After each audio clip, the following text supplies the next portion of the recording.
Next question check करा.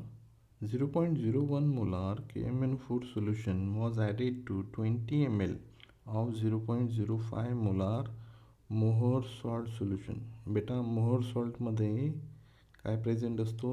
Fe2+. Through a burette. The initial reading of 50 ml burette is 0. The volume of KMnO4 solution left in the burette after the end point is dash dash ml. म्हणजे त्यांनी काय विचारलेलं आहे की टायट्रेशन झाल्यानंतर end point नंतर ब्युरेटमध्ये किती सोल्युशन KMnO4चं किती सोल्युशन उरलं असेल. नियरेस्ट इंटिजर जेई मेन 2022ला हा क्वेश्चन आलेला आहे. आपण अगोदर पाहूया की रिॲक्शन KMnO4मध्ये Mn+7 आहे.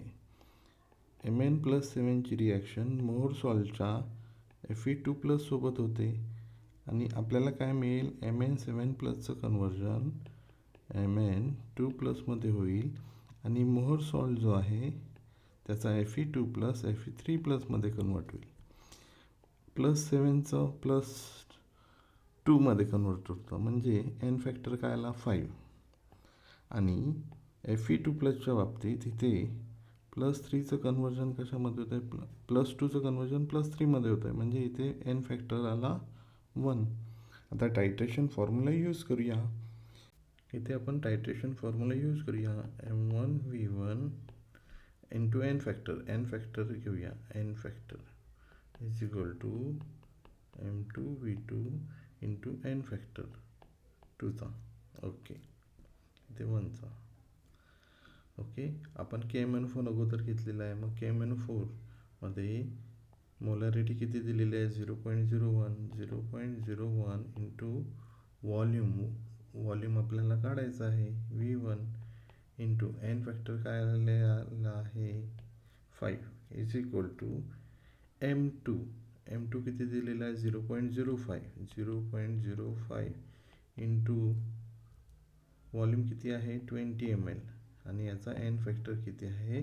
1. यावरून आपल्याला V1 इक्वल टू काय येईल? V1 equal to 20 ml. Okay, आपला आन्सर. ओके, ठीक आहे. इथे 50 ml दिलेला आहे ना ब्युरेट रीडिंग. देअरफोर पहा KMnO4 लेफ्ट. ओके, उरलेलं KMnO4 काढायचं आहे. ब्युरेटचं व्हॉल्यूम किती दिलेलं आहे? 50. त्यापैकी किती यूज झालं? 20. 50 - 20 इज इक्वल टू काय येईल? 30 ml. म्हणजे कोणतं ऑप्शन करेक्ट येईल? Option A. नेक्स्ट क्वेश्चन पहा. 56 liter of nitrogen gas is mixed with access of hydrogen gas and it is found that 20 liter of ammonia gas is produced. The volume of unused nitrogen gas is found to be dash dash liter. JEE main 2022ला हा question विचारलेला आहे. आपल्याला बेटा माहीत आहे नायट्रोजनची reaction जेव्हा हायड्रोजन सोबत होते तेव्हा आपल्याला काय मिळतो? अमोनिया. इथे व्हॉल्यूम रेशो काय आहे? 1 volume of nitrogen reacts with 3 volume of hydrogen two give 2 volume of ammonia.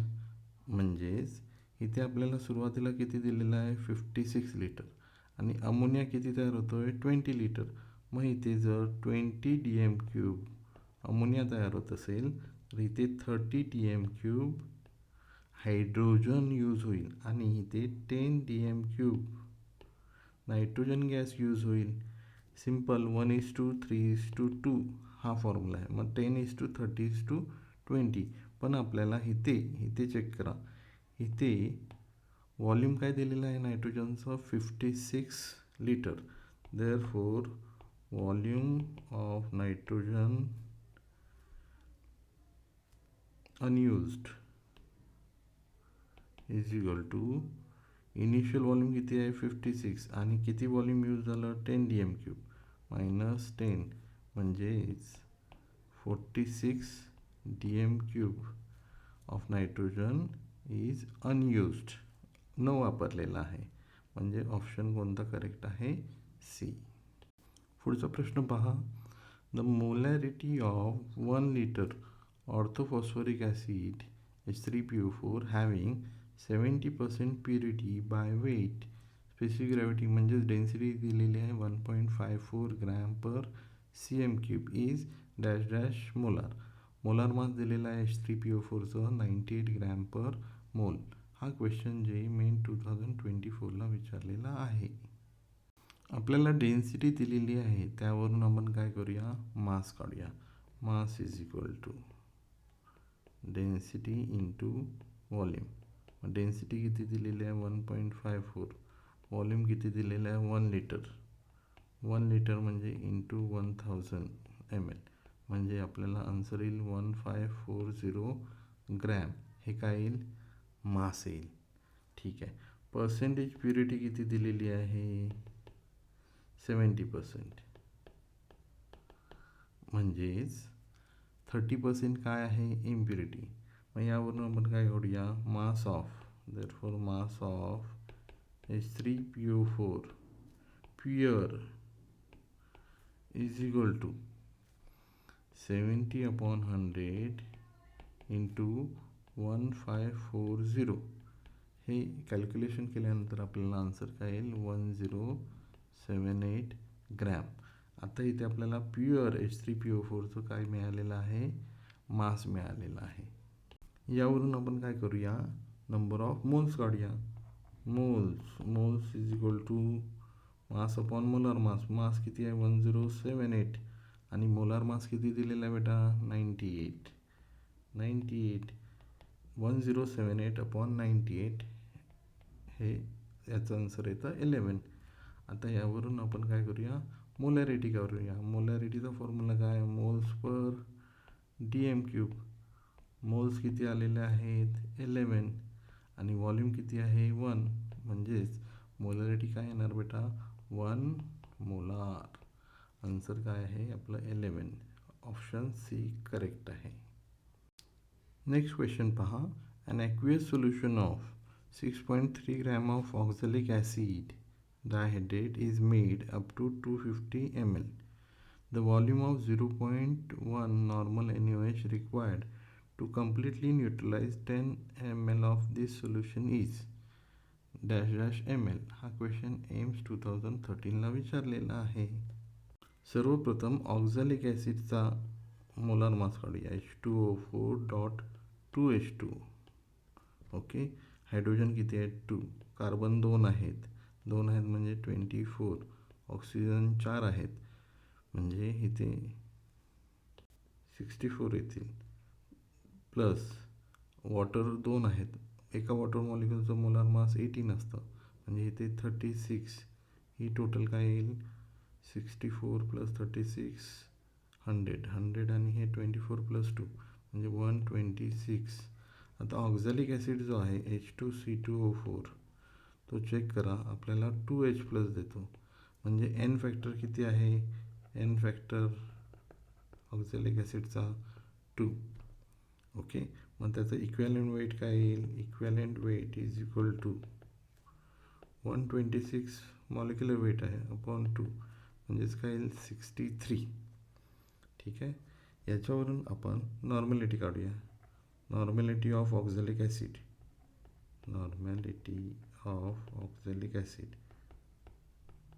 H2C2O4ची मास किती दिलेला आहे 6.3.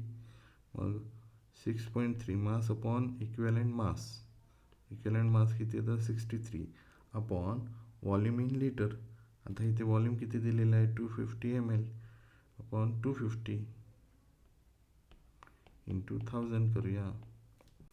याचा आन्सर सॉल्व केल्यानंतर काय 0.4 नॉर्मल. ओके. आता टायट्रेशन फॉर्म्युला यूज करूया. N1V1 is equal to N2V2. हा फर्स्ट पार्ट जो आहे तो ऑक्झॅलिक ॲसिडसाठी घेतलेला आहे H2C2O4 आणि सेकंड पार्ट जो आहे तो NaOHसाठी घेतलेला आहे. आणि आपल्याला काय काढायचं आहे, volume of NaOH required. Okay. म्हणजे NaOHचं व्हॉल्यूम आपल्याला माहीत नाही, V2 माहीत नाही. आता N1 इज काढलेला आहे आपण 0.4. व्हॉल्यूम किती आहे 10 ml ऑक्झॅलिक ॲसिडचं. 10 is equal to N2. N2 किती दिलेला बेटा 0.1 आणि V2 काढायचा आहे. यावरून आपल्याला V2 काय येईल, V2 is equal to 0.4 into 10 upon 0.1. म्हणजेच इथे व्हॉल्यूम काय येईल 40 ml. आपलं करेक्ट आन्सर काय आहे, आन्सर बी. नेक्स्ट पहा, इझी क्वेश्चन आहे. विच इज हेवीएस्ट, सर्वात वजनदार काय आहे. हा क्वेश्चन AIPMT 1991ला विचारलेला. 25 gram mercury, 2 moles of water, 2 moles of carbon dioxide आणि 4 ग्रॅम ॲटम्स ऑफ ऑक्सिजन. ठीक आहे. इथे मर्क्युरीचं डायरेक्ट मास दिलेलं आहे, म्हणजे ए ऑप्शनमध्ये 25 ग्रॅम दिलेला आहे. आता B option 2 moles of water. 2 moles of water म्हणजे काय, 2 इंटू इथे पहा वॉटरचं मोलार मास किती आहे 18. 2 इंटू 18 म्हणजे इथे किती दिलेलं आहे 36 gram. 2 moles of carbon dioxide. Carbon डायऑक्साईडचं मोलार मास किती असतं 44. मग 2 इंटू 44 इज काय 88 ग्रॅम. आणि इथे 4 ग्रॅम ॲटम्स ऑफ ऑक्सिजन दिलेलं आहे. 1 ग्रॅम ॲटम्स ऑफ ऑक्सिजनचं मास असतं 16 ग्रॅम. मग 4 ग्रॅमचं काय येईल बेटा 16 इंटू 4 म्हणजे इथे येईल 64 ग्रॅम. आता इथे चेक करा, सर्वात हेवीएस्ट कोण येत आहे 2 मोल्स ऑफ कार्बन डायऑक्साईड. इथे पहा 25 दिलेलं आहे. ओके. त्यानंतर बी ऑप्शन काय आलेलं आहे 36 दिलेलं आहे. सी ऑप्शन काय आलेलं आहे 88 दिलेलं आहे. आणि डी ऑप्शनमध्ये 64 काढला आपण. ओके. 25, 36, 88 आणि 64. हेवीएस्ट काय असेल 88. 2 मोल्स ऑफ कार्बन डायऑक्साईड हे आपलं करेक्ट आन्सर आहे. नेक्स्ट क्वेश्चन पहा.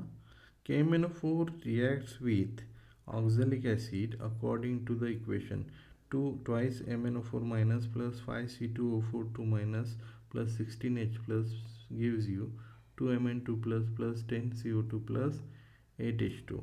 Here 20 ml of 0.1 molar KMnO4 is equivalent to. हा क्वेश्चन विचारलेला आहे AIPMT 1996 मध्ये. रिॲक्शनमध्ये चेक करा.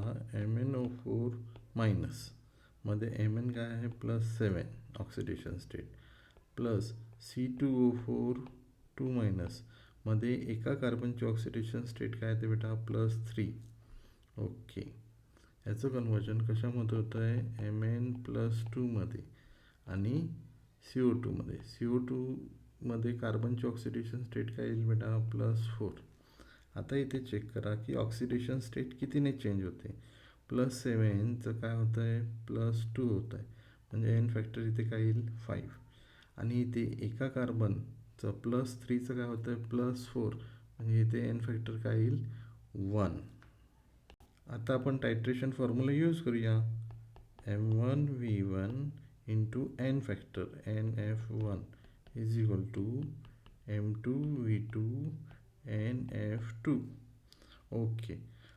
फर्स्ट आपण KMnO4 यूज केलेला आहे. मग KMnO4 मध्ये M1 काय दिलेलं आहे 0.1 मोलार. इथे पहा 0.1 मोलार KMnO.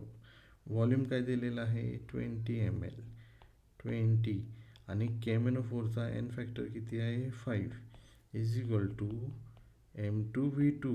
कारण आपल्याला ऑक्झॅलिक ॲसिडचं मास आणि व्हॉल्यूम काढायचं आहे आणि एन फॅक्टर इथे काय येईल 1. Therefore M2V2 is equal to 0.1 into 20 into 5. हे सॉल्व केल्यानंतर आपल्याला आन्सर येईल 5. म्हणजे M2V2 किती आला पाहिजे 5. आता इथे पहा 20 इंटू 0.5 5 येईल का नाही 10 येईल. इथे 50 इंटू 0.1 50 इंटू 0.1 बी ऑप्शनमध्ये 5 येईल, म्हणजे ऑप्शन आपलं कोणतं करेक्ट आहे बी. इथे सी ऑप्शन पण चेक करूया. 50 इंटू 0.5 म्हणजे 50 इंटू 0.5 काय येईल 25, म्हणजे C option incorrect. D option पण चेक करूया. 20 इंटू 0.1 म्हणजे इथे 2 येईल. ओके. म्हणजेच आपलं करेक्ट आन्सर काय आहे ऑप्शन बी. नेक्स्ट क्वेश्चन पहा. How many molecules are present in 1 gram of hydrogen dash dash into 10 raised to 23. हा क्वेश्चन एम्स 1982 ला विचारलेला आहे. आता चेक करा. हायड्रोजनचा ॲटॉमिक मास किती आहे 1. मग हायड्रोजनमध्ये H2 चा मोलार मास किती होईल बेटा 2 ग्रॅम पर मोल. ओके. आता आपल्याला काय दिलेलं आहे 1 ग्रॅममध्ये किती मॉलिक्युल्स प्रेझेंट आहेत.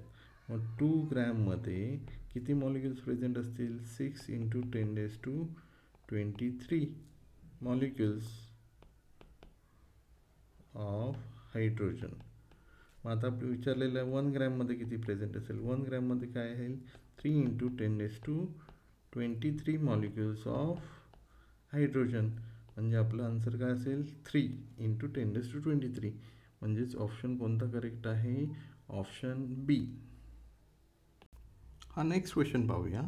Equal masses of H2O2 and CH4 methane म्हणजे CH4 have been taken in a container of volume V. Volume दिलेला आहे V at temperature 27 degree Celsius in identical condition. The ratio of volumes of gases H2O2 and methane will be. हा question नीट 2014 ला विचारलेला आहे.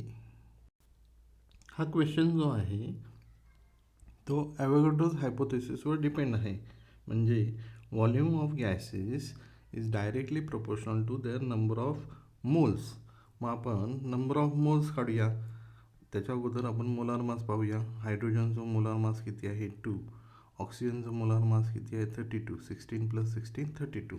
आणि मिथेनचं molar mass किती येतं बेटा 16.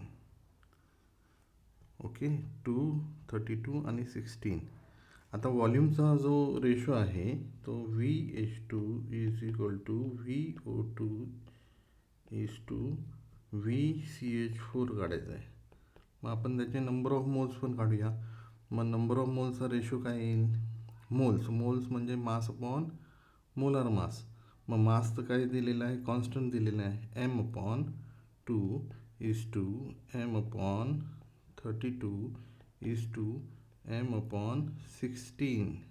पहिला हायड्रोजन आहे, दुसरा ऑक्सिजन आहे, तिसरा मिथेन आहे. म्हणजे (2 / 32 आणि (16).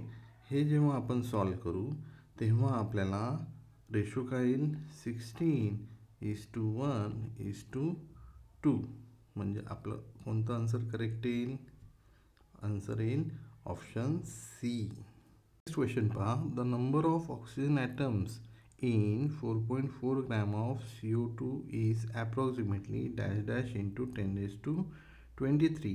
हा क्वेश्चन AIPMT 1990 ला विचारलेला आहे. CO2चा मोलार मास अगोदर काढूया. 12 + 32 म्हणजे किती येईल बेटा 44 ग्रॅम. आता 1 मॉलिक्यूल CO2 मध्ये किती ॲटम्स प्रेझेंट आहेत 2 ॲटम्स ऑफ ऑक्सिजन. मग 1 मोल CO2 मध्ये किती असणार 2 मोल ॲटम्स ऑफ ऑक्सिजन. मग 44 ग्रॅम ऑफ CO2 मध्ये किती असणार 2 × 6 × 10 raised to 23 atoms of oxygen. आता 44 ग्रॅम पण आपल्याला इथे काय दिलं आहे बेटा 4.4 ग्रॅम. मग 4.4 ग्रॅम CO2 मध्ये किती ॲटम्स प्रेझेंट असणार 2 × 6 × 10 raised to 22 atoms of oxygen. इथे एक गोष्ट लक्षात ठेवा 44च्या ऐवजी आपण 4.4 जे दिलेलं आहे ते घेतलेलं आहे म्हणून इथे 10 raised to 23चं काय होईल 10 raised to 22. हे सॉल्व केल्यानंतर आपल्याला आन्सर काय येईल 12 × 10 raised to 22 atoms of oxygen. 12 म्हणजेच 1.2 × 10 raised to 23 atoms of oxygen 1.2 × 10 raised to 23. म्हणजे इथे आन्सर कोणतं करेक्ट आहे ए. आता हा नेक्स्ट क्वेश्चन पहा. 1 gram of sodium hydroxide was treated with 25 ml of 0.7 molar HCl solution. The mass of sodium hydroxide left म्हणजे उरलेला आहे, left unreacted is equal to. हा क्वेश्चन नीट 2024ला विचारलेला आहे. आपण अगोदर रिॲक्शन पाहूया. रिॲक्शन कशी होईल? HCl reacts with NaOH to give NaCl plus H2O. HClचं मोलार मास किती येईल? 36.5. NaOHचं मोलार मास काय येईल? 40. म्हणजेच 36.5 gram of HCl reacts with 40 gram of NaOH. आपल्याला इथे 1 ग्रॅम सोडियम हायड्रॉक्साईड दिलेला आहे. ओके, पण आपल्याला HClचं मास माहीत नाही. मग HClचं मास काढूया. HClचं मास काढण्यासाठी फॉर्म्युला आहे मोलॅरिटीचा. Molarity is equal to W into 1000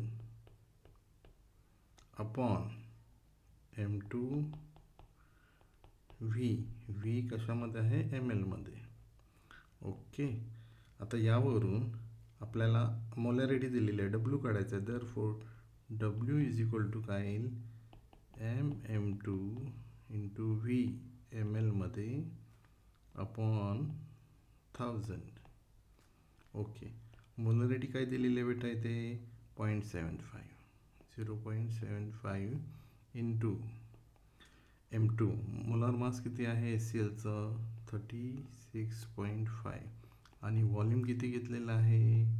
25 ml upon 1000. Okay, हे काढल्यानंतर आपल्याला मास किती येईल? W इज इक्वल टू येईल 0.684 ग्रॅम HCl. आता हा जो HCl आहे तो किती ग्रॅम NaOH सोबत रिॲक्ट होईल ते आपण काढूया. पाहते 36.5 gram of HCl reacts with 40 gram of NaOH. Therefore 0.684 gram of HCl reacts with 0.684 into 40. Cross multiplication करायचं आहे. 36.5. हे जेव्हा आपण काढू तेव्हा आन्सर काय येईल? 0.75 ग्रॅम. पण आपल्याला सुरुवातीला किती ग्रॅम दिलेला आहे? 1 ग्रॅम दिलेला आहे. Therefore NaOH left unused is equal to 1 minus 0.75 gram. म्हणजेच इथे आन्सर काय येईल? 0.25 ग्रॅम. 0.25 ग्रॅम म्हणजेच काय बेटा? 250 मिलीग्रॅम. म्हणजे याचा आन्सर कोणतं करेक्ट येईल? आन्सर करेक्ट येईल ए.